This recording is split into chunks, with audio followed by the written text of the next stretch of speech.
Tu fais du sport, tu transpires, tu rentres chez toi fatigué avec la sensation d'avoir bien travaillé, d'avoir fait ce qu'il fallait pour enfin voir un changement.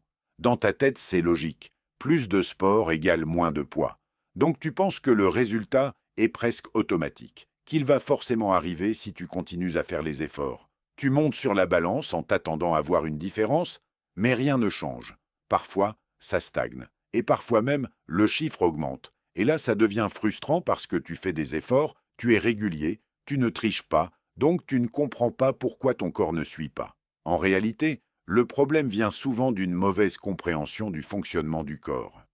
Le sport aide à brûler de l'énergie, mais il ne suffit pas à lui seul pour créer une perte de poids durable. Beaucoup de gens pensent qu'en faisant du sport, tout va s'équilibrer automatiquement. Mais le corps humain ne fonctionne pas comme une simple équation directe. Il réagit, il s'adapte et surtout, il compense. Un des premiers pièges, c'est ce qu'on appelle la compensation sans s'en rendre compte. Après une séance de sport, ton cerveau change de logique. Tu as l'impression d'avoir mérité quelque chose. Donc tu manges un peu plus, tu prends un snack ou tu bois quelque chose de sucré sans vraiment y penser. Le problème, c'est qu'une seule séance de sport peut brûler quelques centaines de calories, mais un seul repas, une boisson sucrée ou un snack peut facilement annuler tout ça.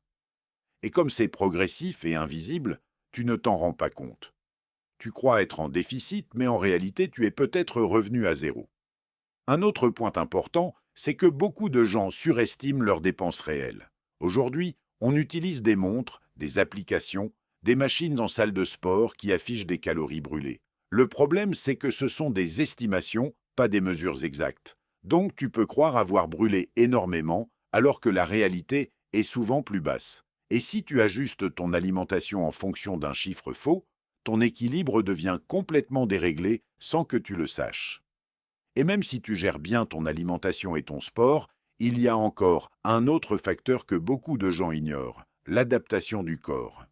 Le corps humain est intelligent.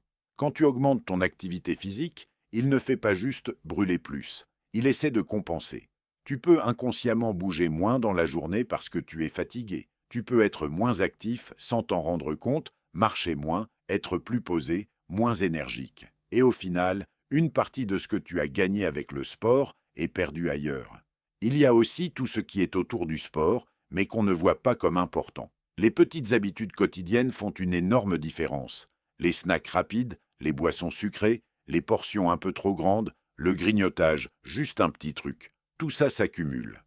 Et ce n'est pas forcément évident parce que ce ne sont pas des gros excès, mais répétés, ils peuvent totalement annuler tes efforts. Et un autre facteur très sous-estimé, c'est le sommeil. Quand tu ne dors pas assez, ton corps ne fonctionne pas de la même manière. Tu as plus faim, tu fais plus de choix impulsifs et tu es moins contrôlé dans ton alimentation. Donc même si tu fais du sport, ton équilibre global peut être complètement perturbé juste à cause de ton rythme de sommeil.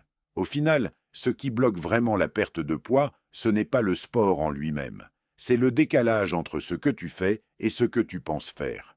Deux personnes peuvent ne faire exactement la même séance de sport, mais avoir des résultats totalement différents, simplement à cause de leur alimentation, de leurs habitudes et de leur quotidien.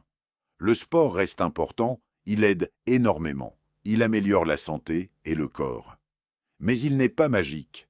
Il ne suffit pas à lui seul. La perte de poids vient d'un équilibre global entre ce que tu dépenses, ce que tu manges et comment tu vis au quotidien.